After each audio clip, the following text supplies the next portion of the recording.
a los compañeros que les tocó cuestiones de ecología. Si pueden presentar, por favor. Sí, profa, soy yo. Me da un segundito en lo que preparo todo. No me tardo mucho. Sí, por favor.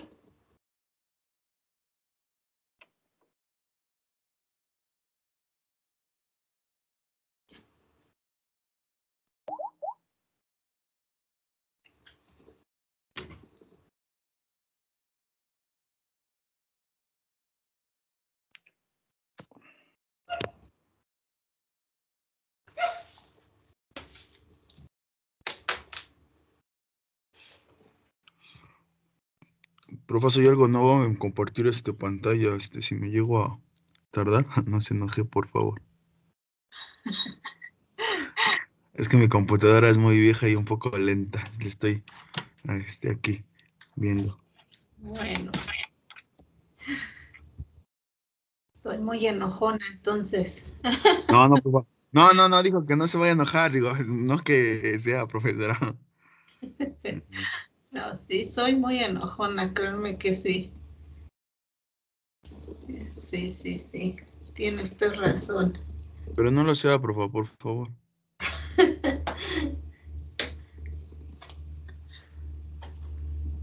Todavía no se ve mi pantalla, ¿verdad, profesora? No, no se ve. Ok, te estoy haciendo algo mal. Ay.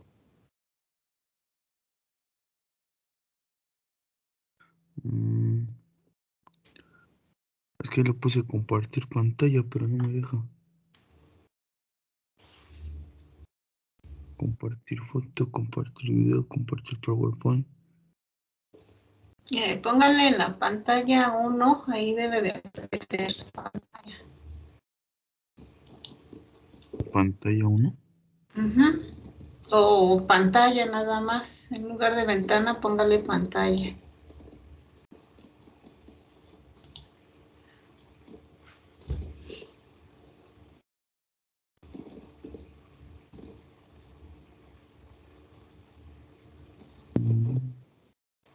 Yo creo que no me aparece nada de eso. Bueno, a ver, mire, ¿qué le parece si le pongo la presentación y usted nos va narrando qué es lo que... Es que fíjese que me tocó con esta Areli y ella me mandó un video, por eso quería compartirles mi pantalla para reproducir el video, pero Oh, modo conferencia, pero no me deja, creo. Sigue sin verse nada, ¿verdad? no, no se ve. A ver, deje. Otra vez. No, nada. X, no se ve. Es que le puse en compartir, es que me parece compartir foto, compartir video, pero es que en el video se da cuenta que si lo... No, no... Ay, soy yo. Este... mm, no me deja reproducirlo. A ver, creo que sí. Ah, creo que... Déjame. Oh, no, no me deja reproducirlo.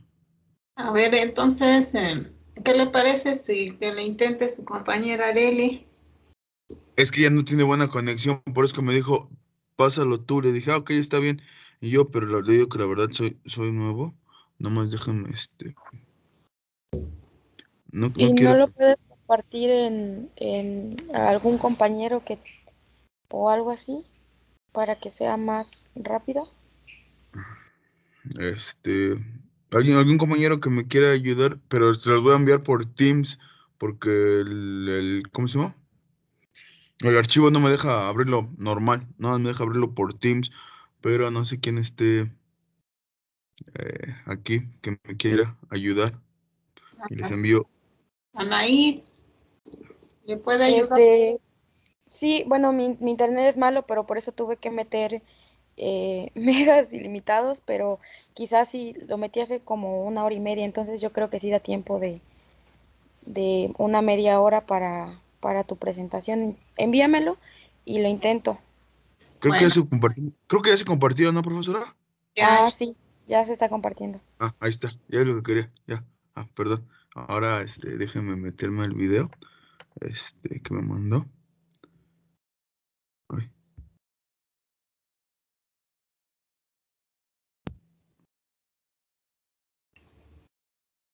Voy, ya no tardo. Ya lo que quería era que se compartiera. Ahora ya. Ya nada más déjenme reproducir el video. Y lo que abre aquí Teams. Abre Teams, por favor. La profesora me va a reprobar.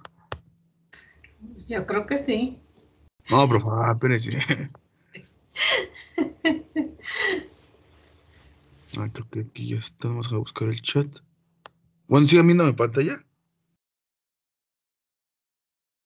Ahí se sigue viendo, a ver, chéquele. Pero se ve dónde estoy en el chat. Pues no, sale un medio calendario y nada más. Ok. No, es lo que quería. Es que ya le puse en el chat, pero no me agarra el chat. Chat, agarra. Se puso nerviosa. La computadora como yo. Sí, ¿verdad? Sí, por favor, pero no se enoje, por favor. Han pasado 6 minutos, no es mucho. Otros estaban hasta 15 minutos. No, nadie ha estado 15, fíjese. Yo sí los he contado, por favor. Pero ha sido por errores de conectividad. Eso sí lo he checado.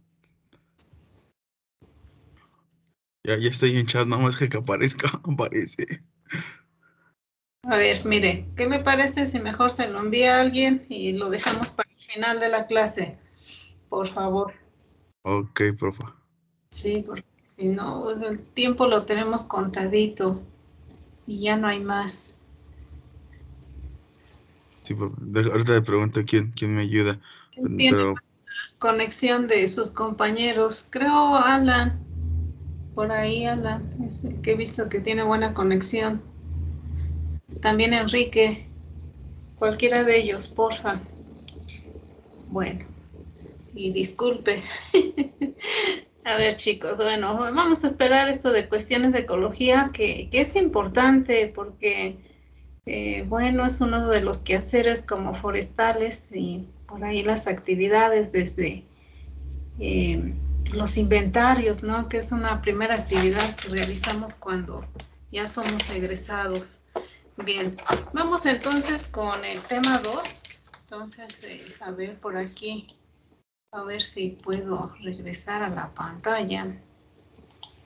Vamos a ver el 4.2, que es los factores que intervienen en definir la estructura de una comunidad, ya sea terrestre o acuática. De hecho, es un tema muy cortito, espero que lo terminemos hoy. Vamos a retomar otra vez el concepto de nicho fundamental, el nicho realizado, y vamos a ver aquí un poquito las interacciones entre diferentes especies, pero ahora se van a conocer como interacciones difusas, es decir, cuando intervienen varios organismos y bueno, en conjunto hacen que una población, sobre todo de las presas, se mantengan en equilibrio. Redes tróficas, volvemos otra vez a retomarlas con estas interacciones indirectas, mutualismos indirectos, redes tróficas y aquí el control de los organismos, ¿no? Tanto por decir los consumidores heterótrofos como los autótrofos, pues hay un control por estas comunidades. Las interacciones volvemos a retomarlas a lo largo de cualquier gradiente, ya sea altitud, temperatura, suelo, etcétera. Vamos a retomar otra vez la heterogeneidad ambiental y cómo influye en la diversidad de especies en una comunidad. También cómo la disponibilidad de recursos incide en la diversidad de especies de cualquier comunidad. Bien, vamos al tema, a la introducción. Aquí en la introducción, pues, se retoma otra vez algunos términos que hemos visto, como la comunidad. Recordemos que es un grupo de especies. Ese grupo, pues, son las poblaciones de especies, ya sean vegetales, animales, que vamos a encontrar en una área y en un tiempo determinado, ¿no? Por aquí, para entender la estructura, recuerden, la estructura de una comunidad puede ser en forma vertical, en forma horizontal, es lo que llamamos la zonación, cómo van cambiando a lo largo de un transecto, un gradiente. Bueno, para entender y estudiar esta estructura, pues la comunidad, por ahí hablábamos de dos variables, ¿no? La abundancia, el número de individuos de una especie, pero también la densidad por ahí, número de individuos de una especie, pero por alguna área o lo que estemos midiendo. Dice, hasta aquí hemos abordado algunos temas como el ambiente físico, que lo vimos en la unidad 1 y unidad 2, la evolución de las características del ciclo de vida, vimos ahí cuestiones de genética y el pool genético y la herencia y todo esto. Poblaciones, ahí en la demografía, recuerdan ahí cuando se estudia una población, se estudia desde interacciones, número de individuos, la clasificación por sexos, por edades, etcétera. Y por último, vimos interacciones ecológicas, ¿no?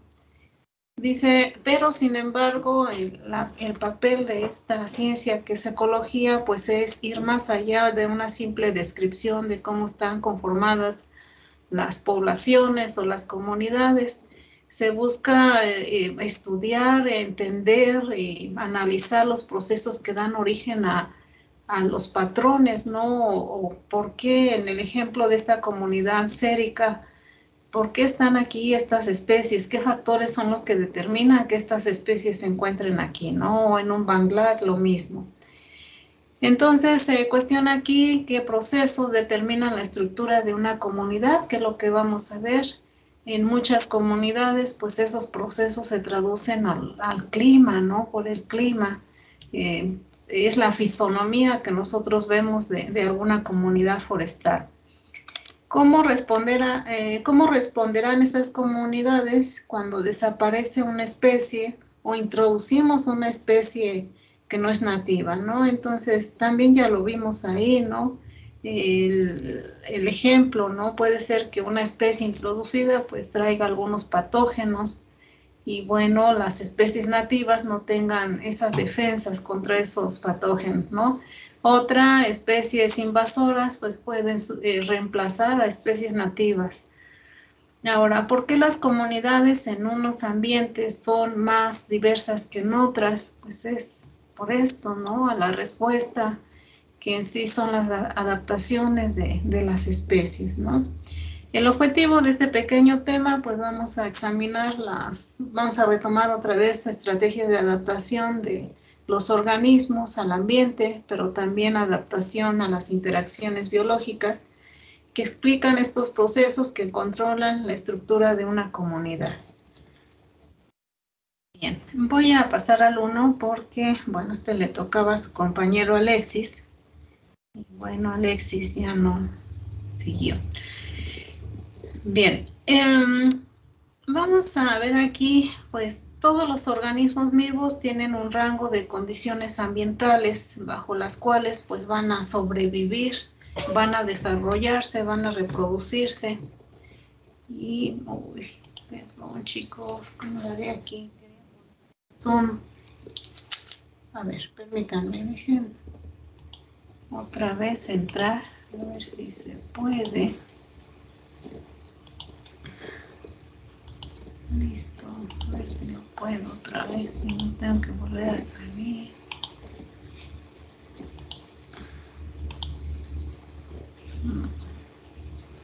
¿Alguien sabe cómo hacerle? Porque no. Bien, entonces todos los organismos tienen un rango de... Ay, no se ve, espero que se pueda apreciar. Creo que en una ventana de... O bueno, ¿a qué se refiere? Que no se aprecia. ¿Al zoom? Sí, que salga aquí la lupa para ver el zoom. No me sale. Creo que en una ventana de las que se abrió al proyectar, o sea, al iniciar, en abajo en la barra de PowerPoint, hay una que es como un fondo negro y es como para tener una segunda pantalla, algo así. No estoy seguro si se generó. Y entonces en esa pestaña le da la opción de quitar la barra de tareas. A ver, ¿dónde está? Perdón. ¿Aquí? En el icono de PowerPoint, cheque si se abrió una ventana.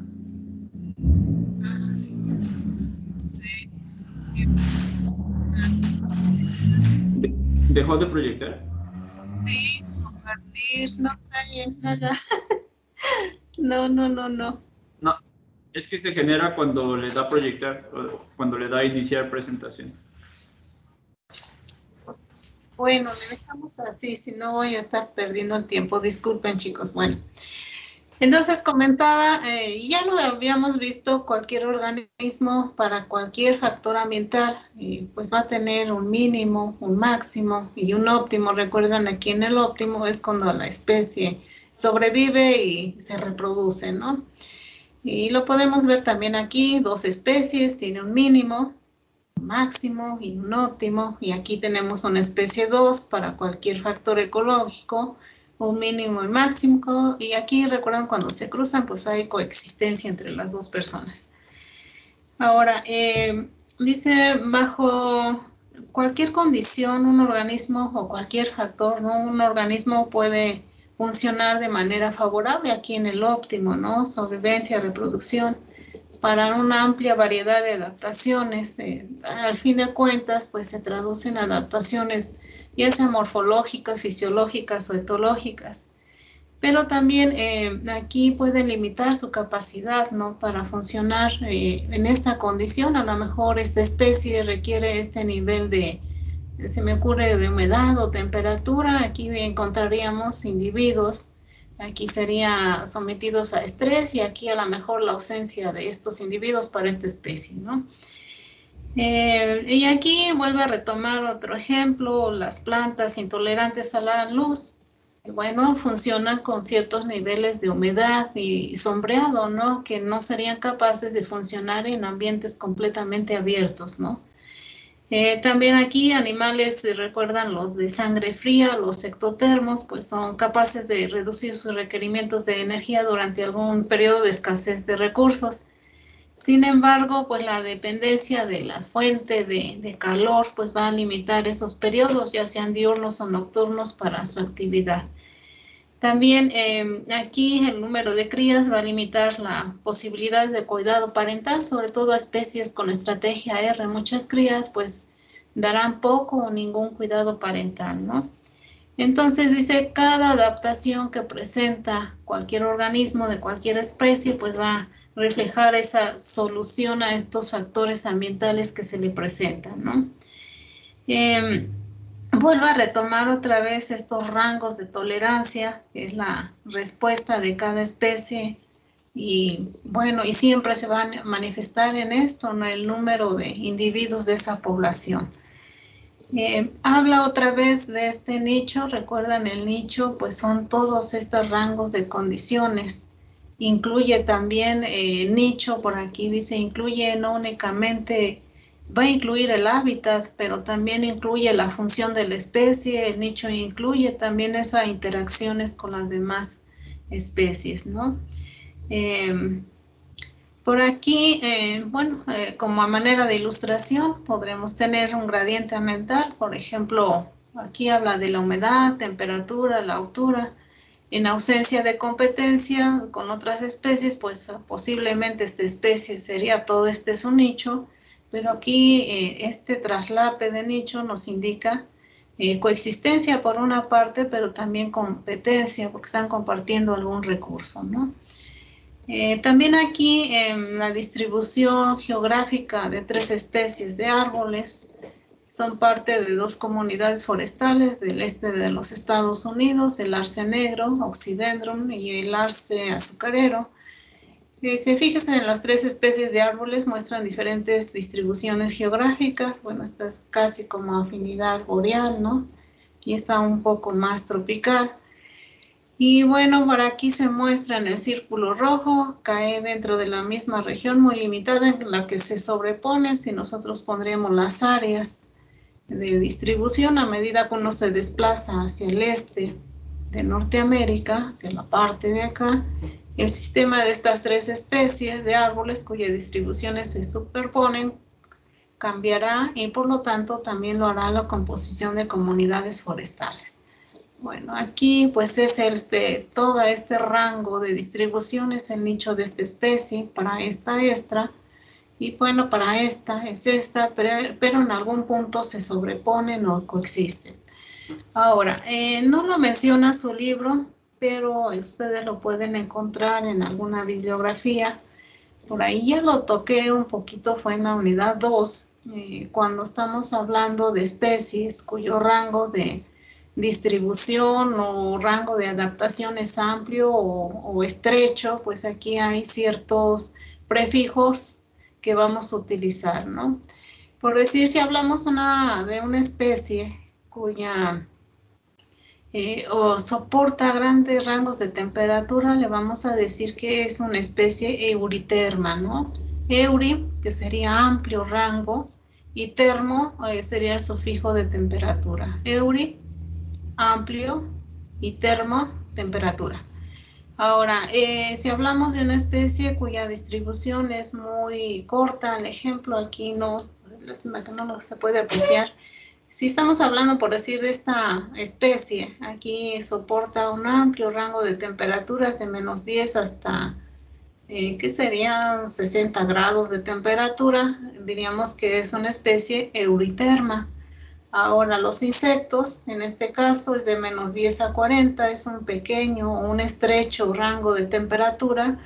Le vamos a poner el prefijo esteno, que sería estrecho o corto, y termo, de temperatura. Y así, si vamos a hablar de una especie que soporta un amplio rango de salinidad, le llamaríamos euri, luego alino, para la terminación de sal. Un corto o bajo gradiente de sal sería esteno, alino. Ahora, distribución eurioica, o sea, un amplio rango de distribución. El ejemplo, la especie humana, ¿no? Puede estar desde los polos hasta los trópicos. Somos especies eurioicas. Y estenoica, pues esa es un rango estrecho. Ahora, cuando es el alimento, una amplia diversidad de alimento, eurífago, y un estrecho o especialistas, ¿no? Sería estenófago. Ahora, si hablamos de agua, hídrico, esteno hídrico sería el sufijo de agua. Y lo mismo, un amplio rango de hábitat, eurícola, y corto, estenócora. Importante, chicos, aprenderse, bueno, pues estos prefijos cuando se habla de un amplio rango o una amplia, pues al final de cuentas es adaptación, y un corto rango de adaptación para cualquier factor ambiental. Estadísticamente, pues lo representaríamos así en una forma de campana. Aquí el ejemplo, ¿no? Temperatura de menos 10 a 60. Y bueno, para esta especie, pues el óptimo aquí en cuanto a número de individuos estaría entre los 10 y los más o menos 30 grados, el mayor número de individuos, ¿no? Y sería así. Y pues nada más, jóvenes, nicho fundamental, pues sería todos esos rangos de condiciones ambientales, sobre todo en ausencia de competencia, todo el nicho para esta especie, ¿no? Ya el nicho real es aquello rango de condiciones ambientales, pero en presencia aquí de interacciones, ¿no? Ecológicas. Tolerancia ambientales, pues es todo esto, el rango de cualquier factor que tolera una especie, ¿no? Por aquí, entre estos sería el de estrés, aquí es todavía tolerable, aquí ya no. Lo mismo para el más alto, aquí sería la zona de estrés, y aquí pues a lo mejor ya no, ya es intolerable ese rango, ¿no? Y es esto, jóvenes. Bien. Vamos con el 2, por ahí, a ver con sus compañeras. A quien le tocó, a ver, regresamos, perdón. A ver, el punto 2. Uy, no asigné el 2, sí. Abner, por ahí debe de estar, joven. Abner.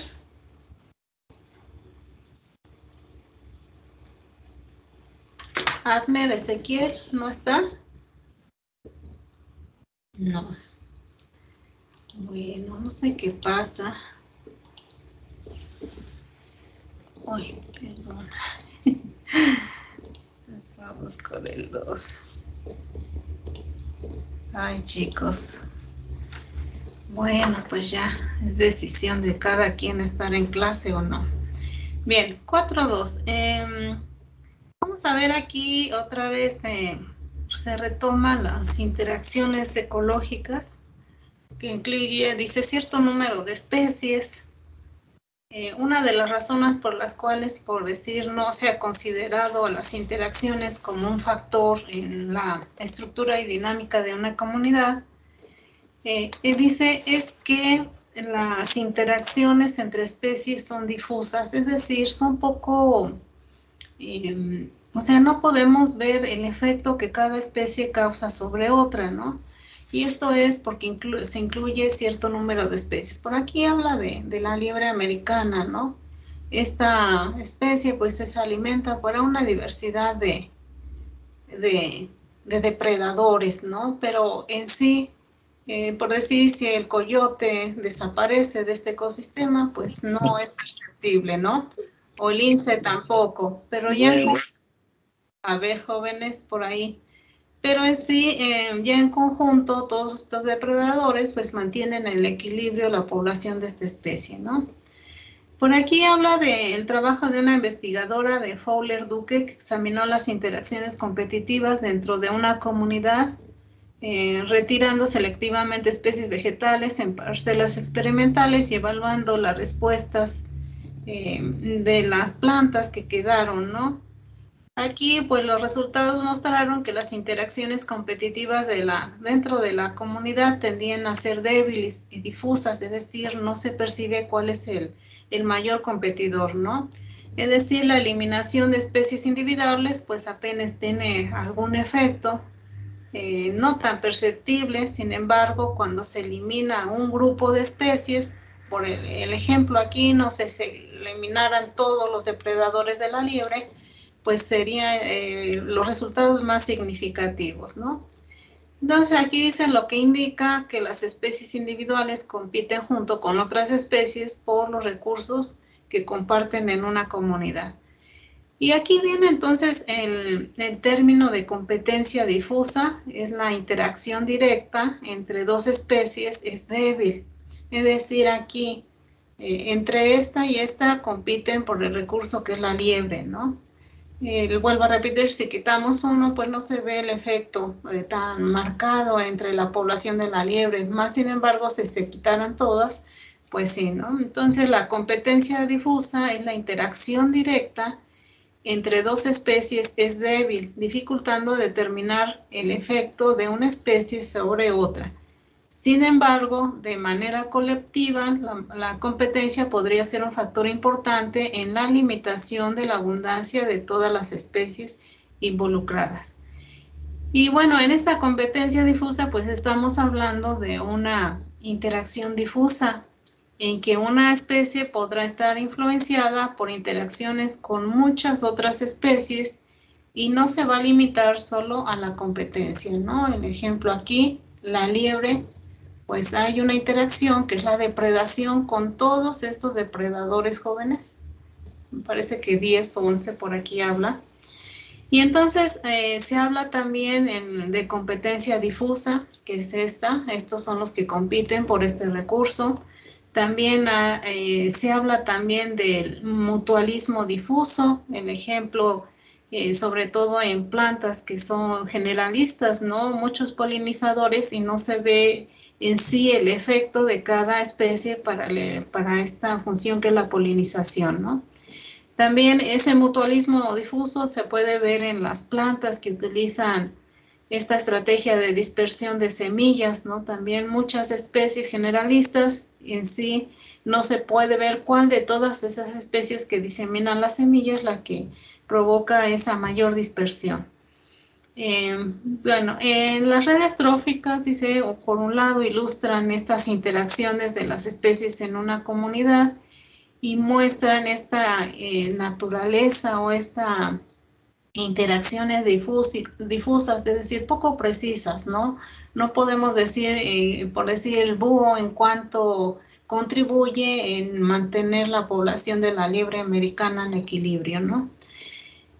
Por aquí habla también de esta figura 17, el ecólogo Charles Krebs desarrolló una red trófica generalizada para las comunidades de los bosques boreales de Norteamérica, a donde está, pues se define el sistema de las plantas, la liebre y los depredadores, ¿no?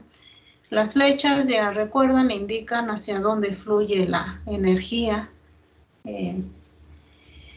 que se vuelve, pues, como, bueno, aquí es el flujo de energía, bueno, obtiene la liebre de todas estas especies, que son las plantas, de aquí pasa esa energía acá, y bueno, aquí dice las flechas que regresan a la misma casa, nos indica que son especies caníbales, ¿no? Por aquí lo menciona.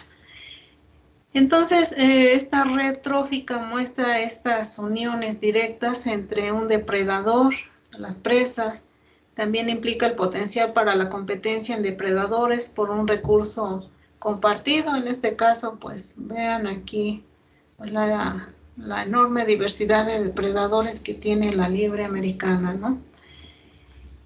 Cualquier especie de depredador, por ejemplo aquí el lobo, el glotón, el zorro, el coyote, el lince, el búho, águila, el búho halcón, el azor, el halcón de cola roja, el aguilucho, pues va a tener una pequeña contribución a esto, o un efecto limitado sobre la población de la liebre americana, ¿no?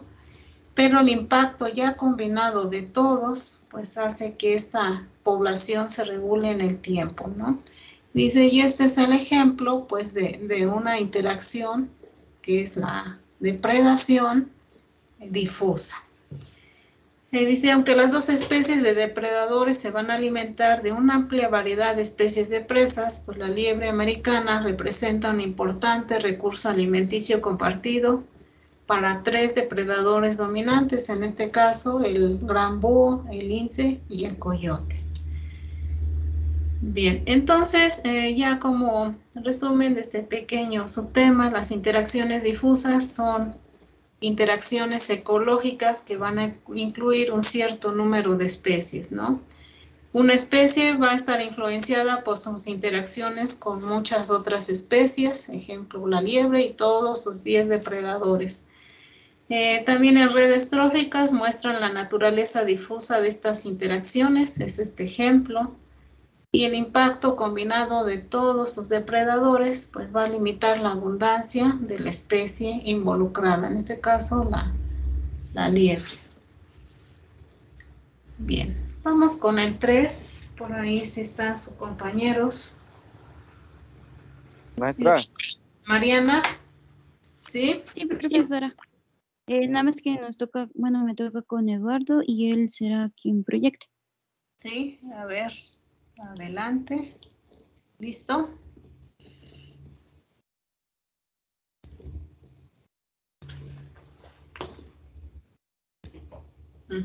Adelante.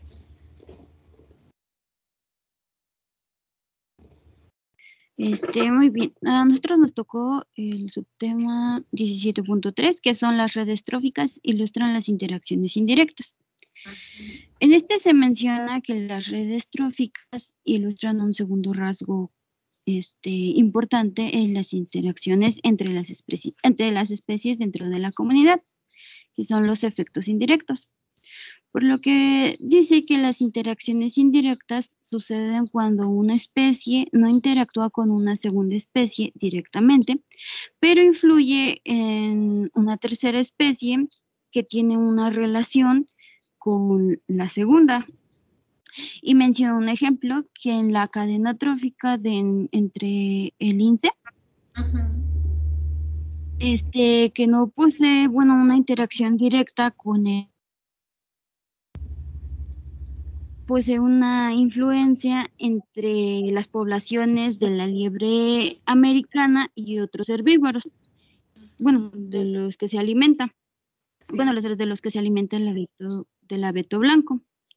Por lo que el lince puede tener una influencia positiva en las poblaciones del abeto blanco. Ujú. No sé si me escucha bien porque se escucha como que un ruidito. Se va su internet y regresa. A ver, adelante, sí, sígale. Ok. Entonces, por lo que la característica clave de las interacciones indirectas es que se pueden producir en toda la comunidad como resultado de una única interacción directa entre dos especies. Ujú. Siguiente diapositiva.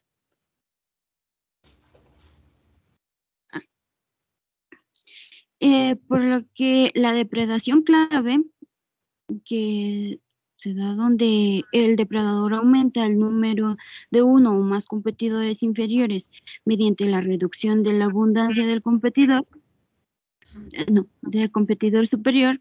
En este caso se menciona un ejemplo, bueno, de un estudio realizado por Robert Payne en la Universidad de Washington, donde realizó un experimento en la zona intermareal a lo largo de las dos líneas de las costas rocosas del noreste del Pacífico, en un hogar donde mejillones, percebes, lapas y chitones, donde su depredador es la estrella de mar. En se llevó a cabo el experimento donde se hace uso de áreas o parcelas experimentales, donde en una, para hacer una comparación, en donde eliminó la estrella de mar en, en una área y en una área la dejó. Ujú. Por lo que notó que tras eliminar las estrellas de mar, el número de especies de presas en las parcelas experimentales descendió de 15, que era el número inicial, a 8. Ujú. Por lo que en ausencia del depredador, varias de las especies de mejillones y percebes, que eran los principales competidores, excluyeron a las otras especies y las redujeron.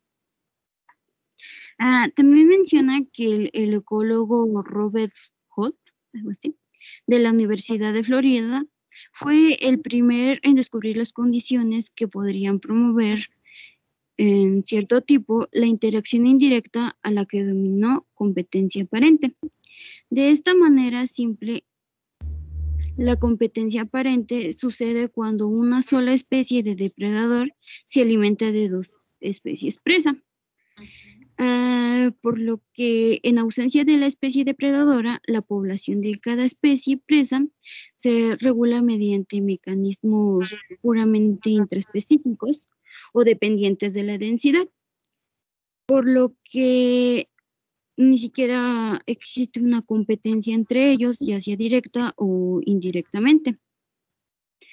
Y por lo que menciona que bajo estas condiciones, la abundancia de la población combinada de dos especies presa soportará una mayor densidad de depredadores frente a situaciones en las que haya una sola especie presa.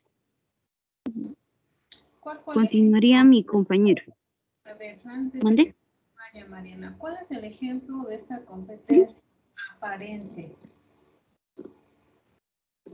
Pues sigue mencionando entre la estrella de mar y los mejillones y el percebes.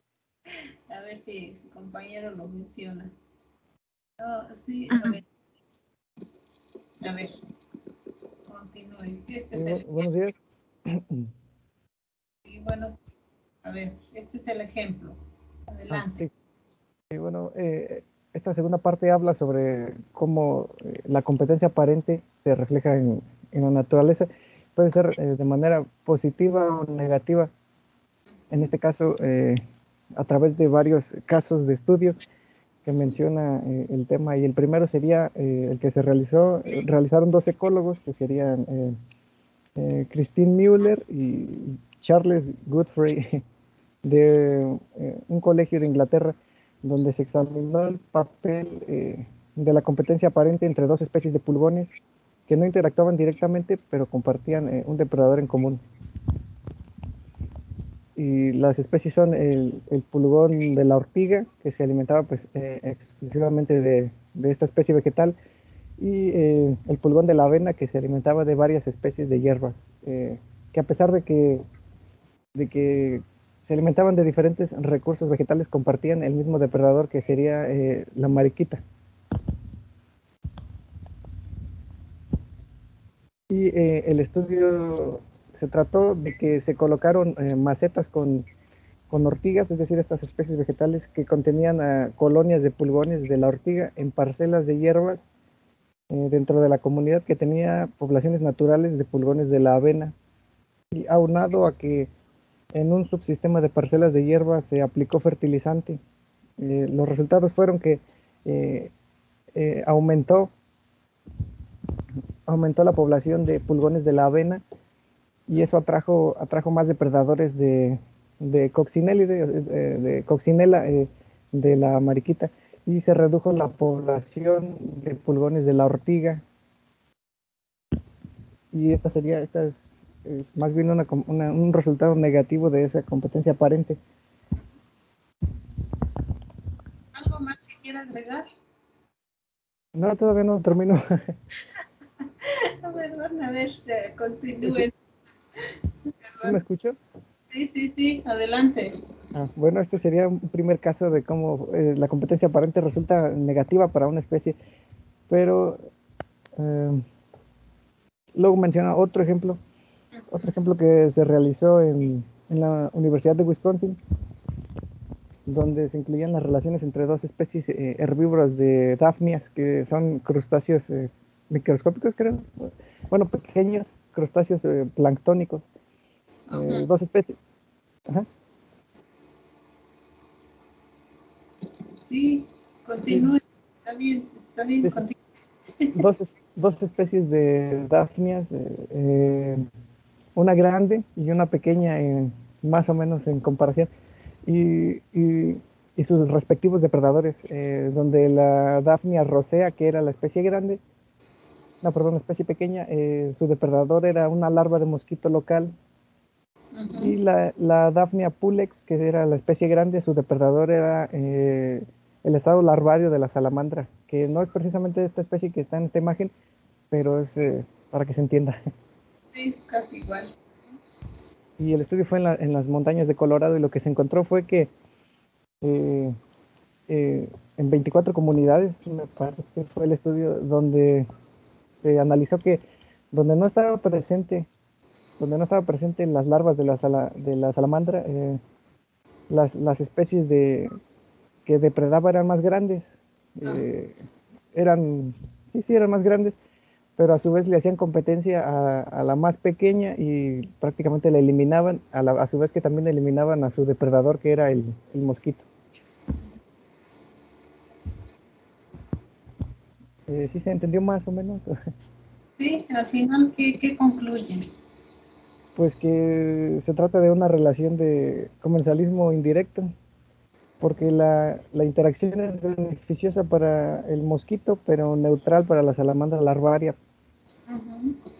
Y luego menciona que la interacción indirecta se denomina mutualismo indirecto, cuando es beneficioso para ambas especies. De hecho, aquí el ejemplo, ¿no? ¿Algo más que quiera agregar? Creo que sí viene otro ejemplo. Es eso que acabamos de mencionar. Y luego menciona que actualmente en la ecología cada vez se hace más importante entender el tema de cómo ciertas especies que se relacionan de manera indirecta pueden tener otras consecuencias. Por ejemplo, nos habla del parque Yellowstone, me parece, del sur de Yellowstone, donde a través de décadas se controló la población de dos depredadores principales, que eran el oso grizzly y el lobo. Y esto trajo como consecuencia el aumento de la población de alces americanos, que a su vez se alimentaban de especies vegetales con presencia fluvial, como los sauces. Y estos también redujeron la población, y también tuvo su impacto en los ríos, y estos eran donde se encontraban las aves locales, que también se extinguieron varias especies. Así es, no encontraron vegetación para comida ni hábitat. Bien, Y compañero. ahí termina. ¿Algo más que quiera agregar? No, allí termina. Bueno, chicos, entonces aquí, a ver, retomemos un poquito lo que comentaron sus compañeros. Habló de una competencia aparente. En el ejemplo de la estrella de mar y todos los demás organismos, los chitones, las lapas, los mejillones, las bellotas de mar y los percebes, que son los que comen algas, ¿no? Bueno, entonces ahí pues quien mantiene ahí la población de estos herbívoros pues es la estrella de mar, ¿no? Y por eso el nombre de depredación clave o depredador clave. Lo que ya explicó su compañero, pues esa competencia aparente donde en sí no hay competencia, en el ejemplo de la mariquita y las dos especies de pulgones. No hay competencia porque los pulgones se alimentan de diferentes especies de hierbas, ¿no? Pero comparten un solo depredador. Y este último ejemplo de que habló de su compañero de la larva del mosco y la larva, el estado larvario de la salamandra, con estas, son pulgas de agua, se conocen como pulgas de agua, de hecho son, esto lo comercializan para los que tienen acuarios, es alimento. Entonces, bueno, ahí hay un mutualismo. Para la salamandra, pues no le beneficia ni le perjudica que haya pulgas de las dafnias rosas, ¿no? De menor tamaño, pues es un alimento para los moscos. Pero con el hecho de mantener a raya en equilibrio la población de la pulga de agua más grande, que es el alimento de la salamandra, pues beneficia al mosco, ¿no? Y también beneficia esa coexistencia de las dafnias más pequeñas. Y el último punto, jóvenes, es muy, muy importante cuando en la naturaleza se elimina el depredador de muchas de las especies, ¿no? El ejemplo es, pues fue más marcado en esto el exterminio del lobo, Canis lupus. Pues ahí incluso en los grandes Texas, todo esto, pues llegó al exterminio de esta especie, ¿no? Aduciendo de que era la que diezmaba pues el ganado. Y bueno, pues aquí una de las consecuencias, ¿no? De quitar el depredador, crece la población sin control. Aquí pues se alimenta selectivamente de esta especie, de los sauces, que son hábitat y alimento para aves. Al no haber ese hábitat ni alimento para aves, pues colapsan. Al final de cuentas colapsó la población de alces, ¿no? Ahora hay incluso hay ya programas de reintroducción de esta especie. También en México, al norte de México, hay ya la introducción del lobo mexicano.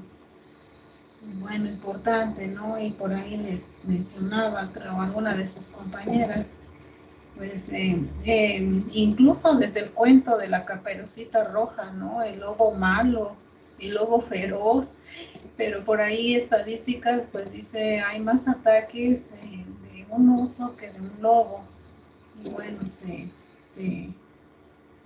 estigmatizó mucho al lobo, ¿no? Digo, desde el cuento de la Caperucita, desde ahí el lobo malo y feo.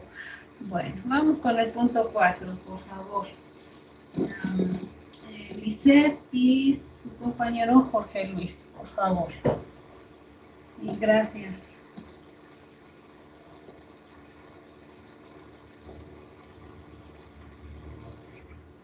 Sí, ¿me están escuchando?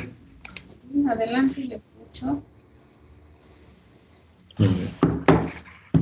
Permítanme.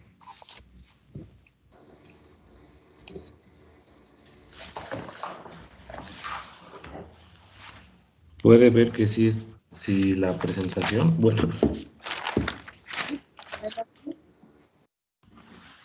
Bueno, en este punto nos menciona que dada la complejidad de las interacciones directas e indirectas que surgen en las redes tróficas, pues primero nos señala dos preguntas que es de qué manera podemos comprender las interacciones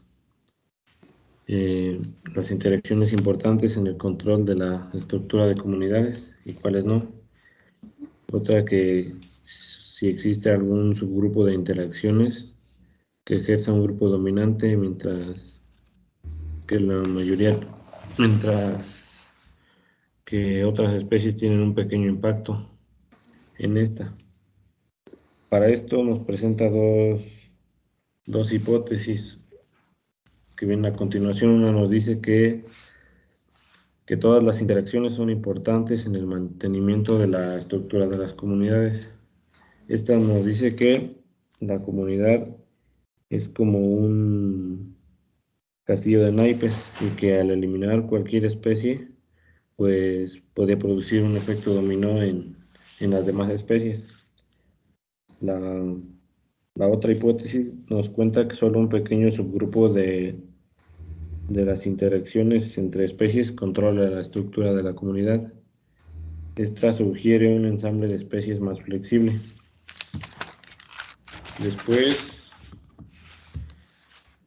Después nos dice que ciertas especies pueden ejercer una influencia dominante en la estructura de las comunidades. Nos muestra el ejemplo de la estrella de mar depredadora que habita en las comunidades de intermareales rocosas.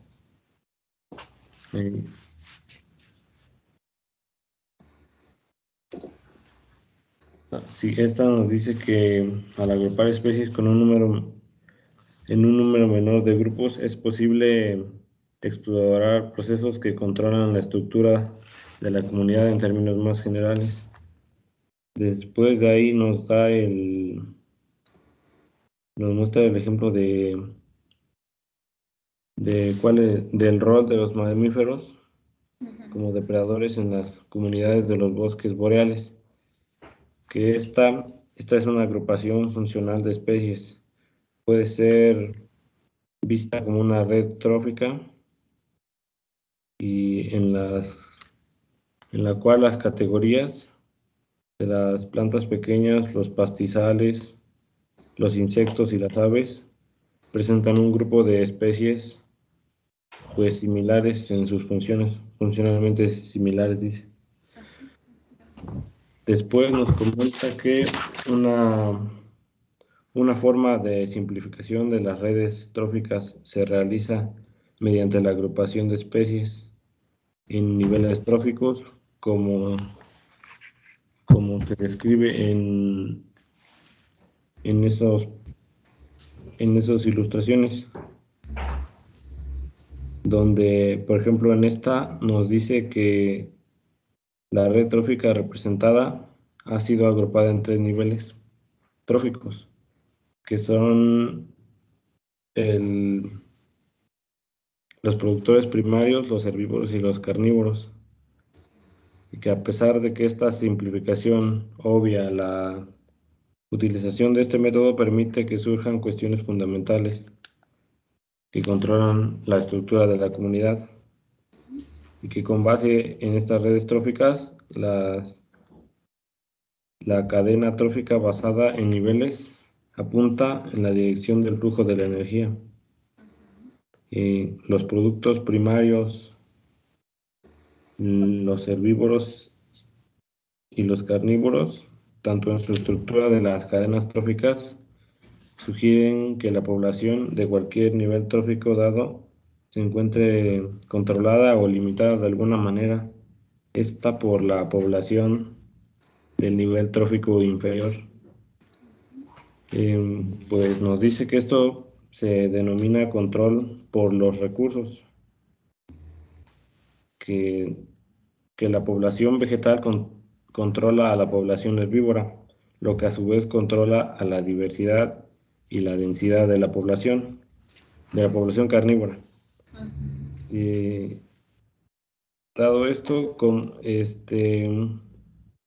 el control por los depredadores puede existir cuando la población de estos controla la diversidad de las especies que son presas. Y pues de ahí ya no memoricé los trabajos de Mary Power. Ahorita con su compañera. A ver, chicos, importante lo que acaba de decir. Entonces se retoma otra vez lo de redes tróficas y ya vimos los niveles, ¿no? Los organismos productores. Bueno, aquí los clasifica por la función, ¿no? Los productores, los herbívoros y los carnívoros. Pero al final dice en esta estructura de las cadenas tróficas, importante este control por los recursos desde abajo. Pues, si no hay especies, si no hay plantas, pues las herbívoras no crecería su población. No es por esto este término que ponen como control por los recursos, incluso lo menciona de abajo hacia arriba. Bottom up, luego el otro. El control de los depredadores también es de arriba hacia abajo.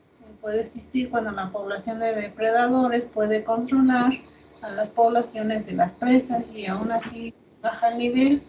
En caso de las presas, pues controla también las poblaciones de los herbívoros y de los productores, ¿no? Bien, a ver, vamos con el punto, el segundo, el rol de los depredadores superiores.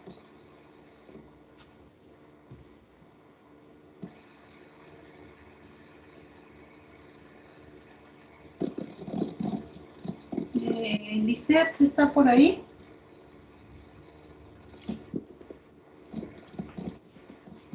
¿Lisette? No, bueno. A ver, entonces vamos a ver esta segunda parte. Ay, chicos, ¿qué les pasa a los compañeros? ¿Por qué no asisten a clase?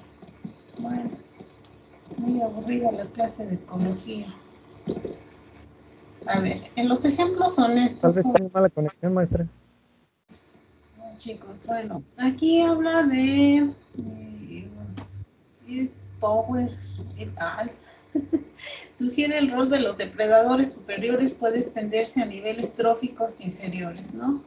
Dice hasta los productores primarios. Aquí hizo el estudio de la perca americana, de algunos peces de agua dulce y también la población de las algas. Demostraron que un depredador superior, en este caso la perca americana, generaba efectos directos a lo largo de esta red trófica, influenciaba en la abundancia de las algas bentónicas en las comunidades de arroyos en la región central de los Estados Unidos. En estos ecosistemas de arroyo, los peces pequeños son los que forrajean, se alimentan de algas y a su vez la perca americana se alimenta de otras dos especies de percas. Aquí habla de percasol y se alimenta también de estos peces, ¿no? En los periodos de marea baja se forman pozos de agua aislado en las corrientes como parte de ese experimento. La perca americana pues la sacaron de las charcas en algunos pozos y la población de algas y peces pequeños fueron controlados, ¿no? En los pozos con percas presentaban una baja población de peces herbívoros y bueno, y un crecimiento abundante de algas, ¿no? Al contrario, en las pozas en las que no estaba la perca, tuvieron una alta población de peces y baja densidad de algas. Entonces aquí tendríamos como la especie clave y esta interacción, ¿no? De que a través de la perca pues se mantiene la población de las algas, ¿no? En este experimento se comprueba que los depredadores superiores, en este caso este carnívoro, controla la abundancia de la población vegetal, que son las algas, pero también a través indirectamente de esta, de la población de los herbívoros, ¿no? Y además como conclusión, un artículo escrito por Hyston, Smith y Slobodkin, perdón. Aquí pues introdujo el concepto de control por los depredadores mediante la frase "el mundo es verde". Si no hubiera depredadores, pues tendríamos muchos herbívoros y a su vez pues no habría como el ejemplo de Yellowstone, ¿no? Se acabarían las plantas. Entonces aquí acuñan este término, el mundo es verde, y está debido a que los depredadores mantienen a la población de los herbívoros en equilibrio. Y bueno, es importante la función de un depredador en un ecosistema, en una comunidad. Bien, regresamos con el punto 5. Por ahí, Yuritsi. Sí, profesora, buenos días. Ahorita presento. Sí, gracias, Yuritsi.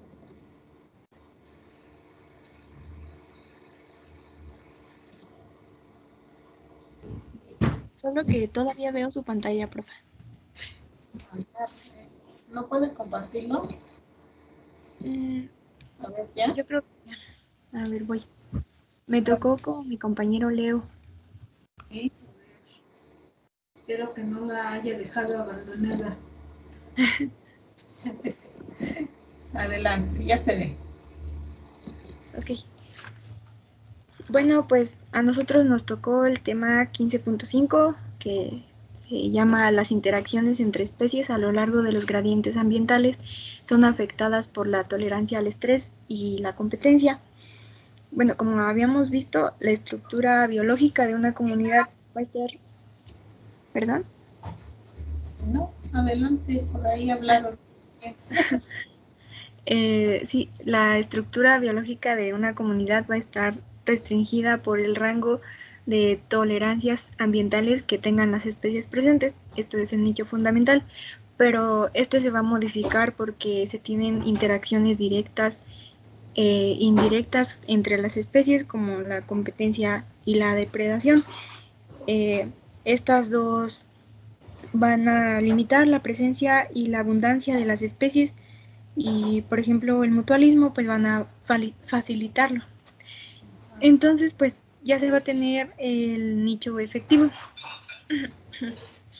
Los cambios en el ambiente, en el medio ambiente, pues van a ocasionar cambios en la tolerancia que tengan las especies y en las interacciones entre estas. Esto pues va a afectar la abundancia y la distribución. Nos dice que el éxito competitivo de una especie va a depender de la tasa de crecimiento y pues que va a estar relacionada con la adquisición de los recursos. Pero las habilidades competitivas varían a lo largo de los gradientes ambientales.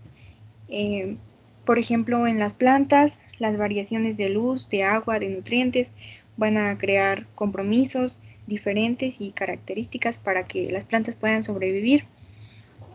Aquí tenemos la gráfica superior en la que se puede ver que hay diferentes adaptaciones a la disponibilidad de recursos.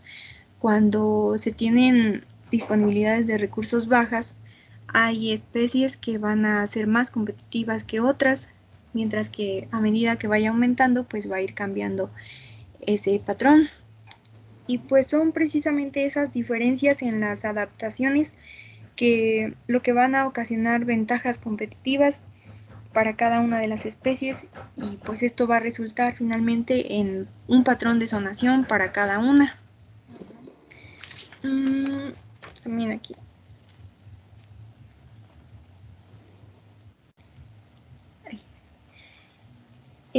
Bueno, para regresar, la capacidad de cada una de las especies para tolerar el estrés a la escasez de los recursos va a ser lo que limitará los rangos inferiores, mientras que la competencia pues es lo que va a limitar el rango superior. Y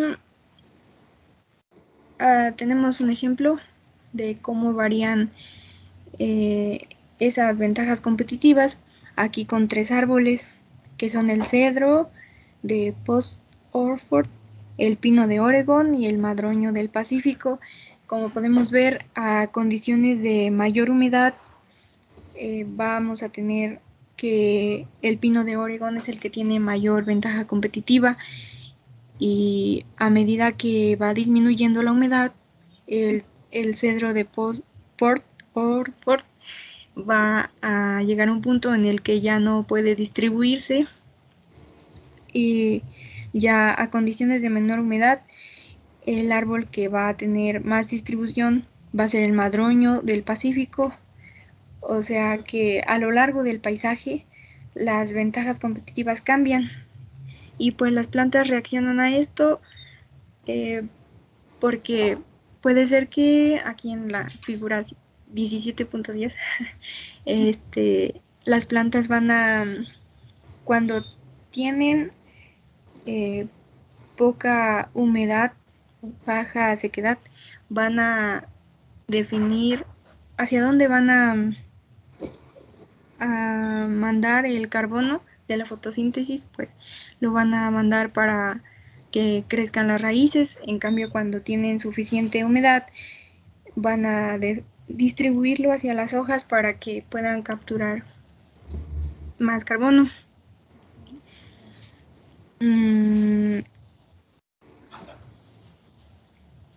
Creo que ya era todo, profesora. Ahorita retomamos esto de las competencias. Buenos días, profesora. Sí, Ya me toca mi parte. Ujú. Pues yo voy a continuar con el tema 17.5. Como nos decía la compañera, pues todos estos compromisos que tienen las especies están relacionados con su tolerancia y su capacidad competitiva, pues nos ayuda a entender cómo es que funciona todo pues, la estructura de las comunidades, ¿no? Para distribuirse. Pero sin embargo, pues en la realidad a veces suele diferir un poco. Y para esto, pues nos apoyamos de un ejemplo que es lo que les voy a explicar. Un experimento que hizo un estudiante de la Universidad de Brown.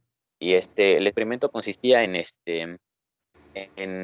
se realizó en una marisma donde existían tres especies, que era la Spartina alterniflora, la Spartia partens y bueno, los juncos de Gerard.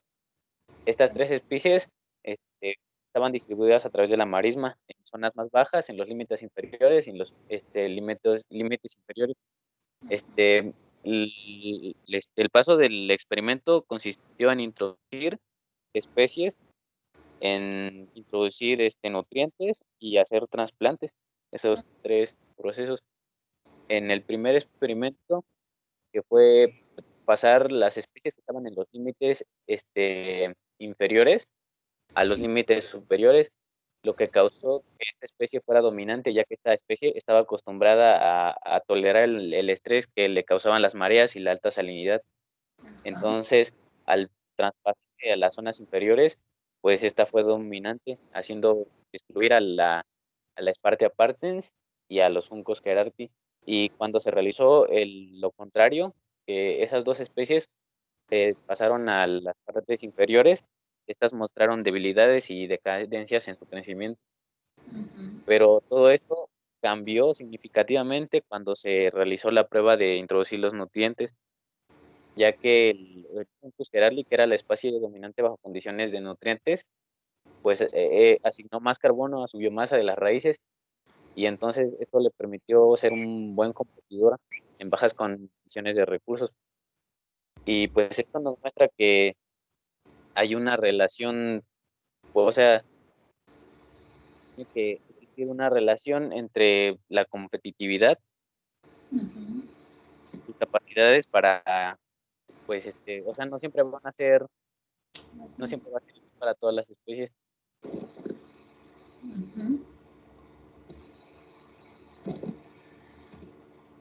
¿Algo más, Leopoldo?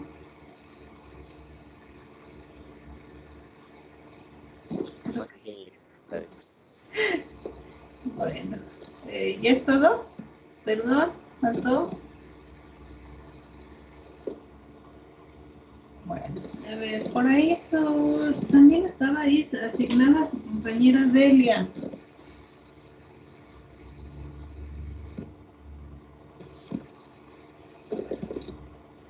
¿Sí me escucha, Delia? Creo que no. Leopoldo. Profe, me parece que Delia no está en la reunión. Oh, bueno. Delia me mencionó que ella estaba en proceso de baja, entonces pues ya no. Ya está. Oh, bueno. A ver, chicos, Aquí muy importante, este también tiene que ver con las adaptaciones. Por aquí incluso habla de dos tipos de estrés, ¿no? Por una parte es el estrés físico. Si vamos aquí en este gradiente, a ver, acá donde tenemos en la zona de espartina alterniflora, aquí pues aquí hay un gradiente, aquí hay un factor de estrés que le llamamos físico, ¿no? Es por la anoxia, la falta de oxígeno, el anegamiento, la falta de oxígeno, pero también la salinidad. Y acá, en la parte más arriba, donde tenemos la zona de Juncos Gerardi, pues aquí no hay esa tensión física, ¿no? Aquí más bien es una interacción competitiva, ¿no? Y lo que menciona su compañero, al trasplantar, por decir, Juncos Gerardi y Spartina patens, lo pasaron en la zona más baja, más inundada, pues crecieron atrofiados, ¿no? Entonces ahí cambia entonces la forma de competencia y también cambia la forma de adaptación de estas especies. Y bueno, pues creo que no hay más que agregar aquí, jóvenes. Muy importante, entonces como se mencionó al principio, algunos funcionan para cierto rango de condiciones y otros no. Y bueno, creo que nada más. Faltó un poquito aquí, que era lo que le correspondía a su compañera. A ver, vamos. Ay, chicos, qué mala suerte. Mira, una alumna, ¿qué le pasó a su compañera? Este es el compañero, no, las escalas. Es parte del 5, a ver, permítame. 5. Bueno, faltó esta parte, que es la variación espacial, tanto en factores dependientes como independientes de los recursos, ¿no? Influyen directamente en estos procesos fisiológicos y dan lugar a patrones de zonación. Ya vimos que la zonación pues es este cambio de estructura biológica conforme vamos a través de un gradiente, ¿no? El ejemplo aquí podemos ver, miren, encontré este bonito perfil de vegetación del occidente de Michoacán y podemos ver, ¿no? Desde las selvas bajas hasta subir aquí a los bosques templados y luego acá bajar a la parte tropical, subtropical, miren, y otra vez selvas bajas, ¿no? Entonces este es el patrón de zonación donde va cambiando la estructura de la vegetación y aunada también por ahí hablábamos de los animalitos, ¿no? Entonces, aquí en el estudio de comunidades, y más que ustedes ya lo vieron por decir en el sistema de información geográfica, pues ahí la escala, muy importante, escala regional, las variables que influyen es la temperatura y la humedad, y de hecho ustedes si buscan este diagrama de Holdridge, van a encontrar aquí, por decir, el rango de humedad y la altitud, y bueno, y nos da más o menos, permítanme, es que tengo concierto de gatos, perdón.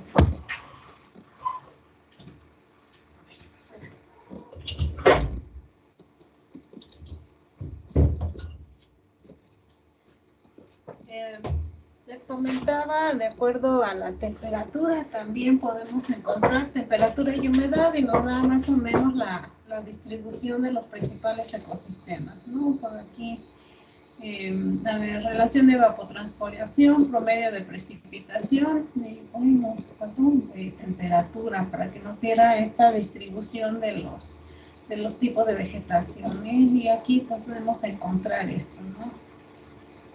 Ya sería cuestión de checarle bien cada uno. Entonces, a escala regional, las variables que van a determinar esta estructura de las vegetaciones, pues son la temperatura y humedad. Incluso les comentaba, ya en términos ecológicos, pues vamos a decir que es una vegetación clímax climática, ¿no? Es cuando lo determina la temperatura y la humedad. Cuando ese tipo de comunidad está influenciada por los factores del suelo, pues le vamos a decir vegetación clímax edáfica. Y bueno, Y bueno, aquí dice en esto de los patrones de escala regional que lo determinan la temperatura y humedad, pues son los que determinan la distribución de la vegetación y forman la base de los sistemas de clasificación de la vegetación, por decir en los grandes biomas, ¿no? Que las selvas tropicales, sabanas, tundra, lo determinan estas dos variables. Ahora, a escala local, ¿quién va a determinar esa estructura? Pues, aparte del clima, el suelo y la topografía influyen en esta estructura. También el clima y la geología determinan las características del suelo. Recuerden ahí, la geología es la ciencia que estudia el origen del suelo, ¿no? El génesis. Entonces determinan las características del suelo, por ahí vimos la textura y todas las variables, pH, conductividad eléctrica, materia orgánica, etcétera, capacidad de intercambio catiónico, saturación de bases, todos estos de cationes y esto, ¿no? Dice, pero también en ambientes acuáticos, aquí las variables que van a determinar esa estructura, primero la profundidad del agua, la tasa de flujo del agua, el contenido de sales, también influye, pues esto, la luz, recuerdan el oxígeno, también influyen en un ecosistema acuático. El ejemplo aquí no viene en su libro, pero pues para que lo conozcamos un poquito, la zona bentónica, recuerdan, en la zona de descomposición de un ecosistema acuático. Y bueno, el bentos es el fondo del ecosistema, son aguas no tan profundas, pero aquí es donde también hay desarrollo de algas. Por aquí habla de otra, la zona del nécton, donde nadan libremente las especies acuáticas, la zona del plancton, donde vive flotando el plancton en el agua, y el plancton está formado por el fitoplancton y el zooplancton. El neuston, que son los animales como estos, los peces que viven sobre la superficie flotando. El perifito, que los vamos a llamar como las plantas acuáticas. La zona del litoral, que se extiende del límite superior hasta el inferior, donde alcanza la acción del oleaje, sería pues esta la zona del litoral, ¿no? La zona limnética, que sería esta, es lo que llaman la zona de aguas abiertas, que se va a extender hasta una profundidad donde se realiza la fotosíntesis. Entonces aquí sería esta la zona limnética. Y por ahí van a encontrar también en un ecosistema acuático el ipisamon, que son las plantas que crecen sobre la arena. Y bueno, y nada más, jóvenes, por si nos interesa algún día esto de la zonación o estudiar los sistemas acuáticos. Bien, vamos con el punto 6, por favor. Le tocó también a 3 de sus compañeros, Vianney, Uciel y Jordan. Sí, papá. Nos tocó a nosotros, nada más que mi compañera Carla va a presentar. Sí, adelante, a ver, deje. Ah, ya. ¿Listo? Muy bien, bueno, voy a empezar yo. Nuestro tema es el 17.6 de la heterogeneidad ambiental que influye en la diversidad de las comunidades. Por favor, si le puedes dar a la siguiente, Carla. Muchas gracias. Bueno, en la primera parte que me tocó a mí, bueno, yo identifiqué 3 puntos, que bueno, en el primero nos dice sobre la estructura biológica de una comunidad y pues acerca de esta nos dice que esta estructura pues va a reflejar la capacidad de los componentes de esta comunidad para sobrevivir y desarrollarse en ciertas condiciones ambientales. Otro punto es que estas condiciones ambientales, de la definición anterior, van a cambiar de una ubicación a otra y conforme cambien las condiciones ambientales, pues la estructura de la comunidad se va a modificar. Yo lo relaciono con un ejemplo que pues, siempre nos pone, de, no sé, me parece que lo pusieron en el tema pasado los compañeros sobre la zonación, que bueno, pues inicia en la parte más alta de una montaña hasta, digamos, la línea entre, digamos, la orilla de un lago, de una laguna, que pues es como van a cambiar no solo la estructura de la vegetación, ay, perdón por el ruido, pero bueno, no sé si me escuchan. Bueno, es como va a cambiar tanto la vegetación como las especies que existan en, pues no sé, digamos en cada zona según la altitud, podemos verlo de esta manera. Y bueno, para esto, bueno, tenemos primero esta parte sobre, bueno, yo lo mencionaría como la zonación, porque pues es lo que mencionó el tema anterior, que pues esto es lo que se ve más claro, o sea, cómo cambia de un lugar a otro con la altitud. Aunque bueno, también nos presenta esta otra parte en la que dice que en una comunidad las condiciones ambientales no van a ser homogéneas. Y para esto nos presenta un ejemplo de un estudio realizado por el ecólogo Philip Robertson, en el que pues se demostraba o se buscaba saber sobre la variación espacial del nitrógeno y de la humedad en el suelo. Para este caso, bueno, pues dice que se realizó un muestreo de una parcela de 0.5 hectáreas, en la que esta comunidad se pudo observar una gran variación espacial en la humedad y en el nitrato. Bueno, se me olvidó mencionar que pues estos estudios se realizaron en digamos, en un campo agrícola, perdón, en un campo que había sido agrícola para las décadas de los 90, y desde entonces pues la comunidad había, digamos, no sé cómo decirlo, bueno, se había abandonado, y pues la comunidad había, los pastizales y la vegetación pues había comenzado a ocupar este lugar.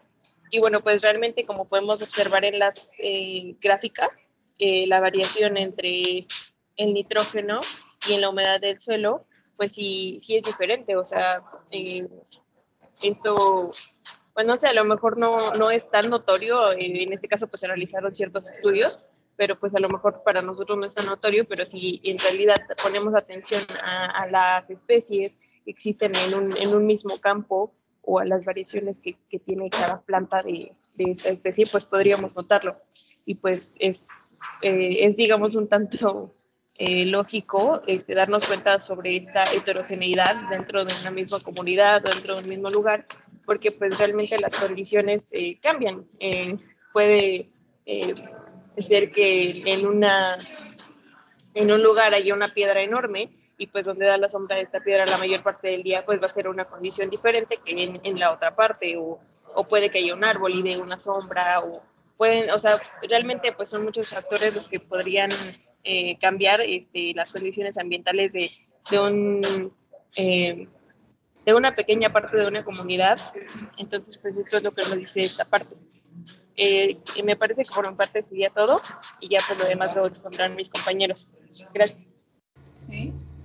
A ver, chicos, importante aquí, miren en la distancia, miren en menos de 100 metros cómo cambia ahí el contenido de nitratos. Y bueno, estos mapas ustedes ya los sacan en sistemas de información geográfica, ¿no?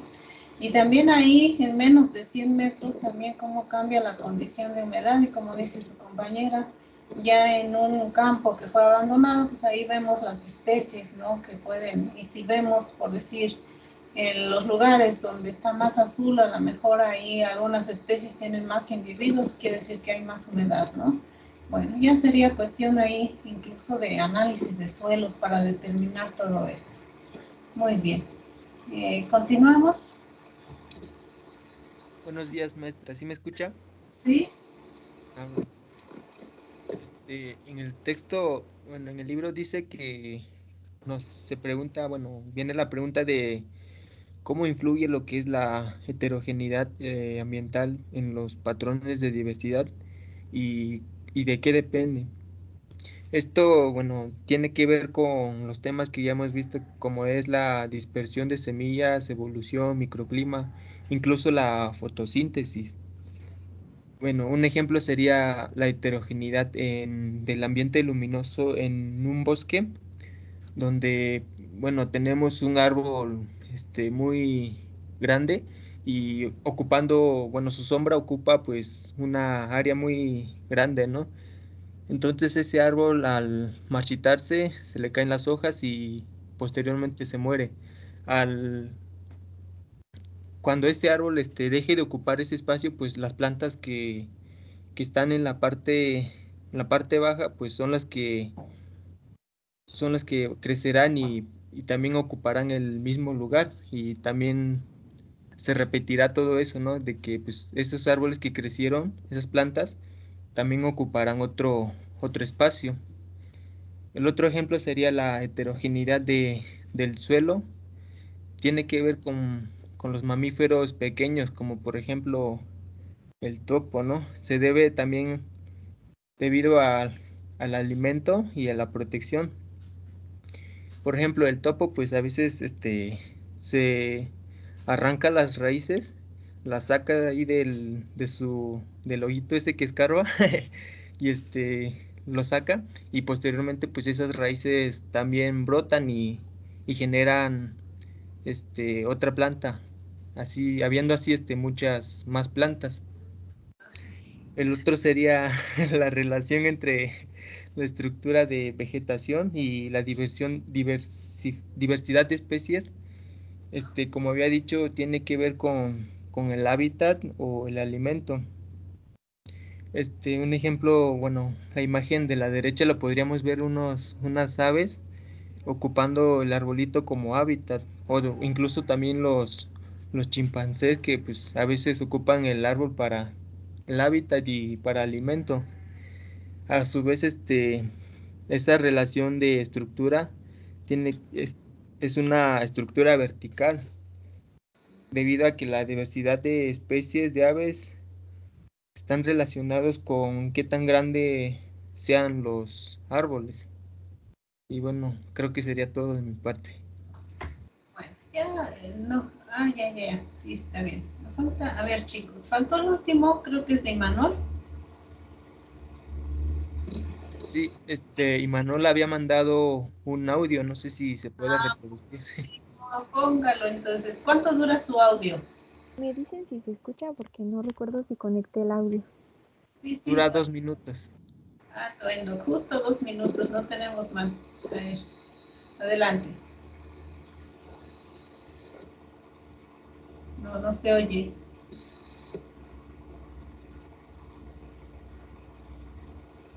Es que Carla, a ver, por aquí o compartir, por ahí viene una opción que dice compartir audio también.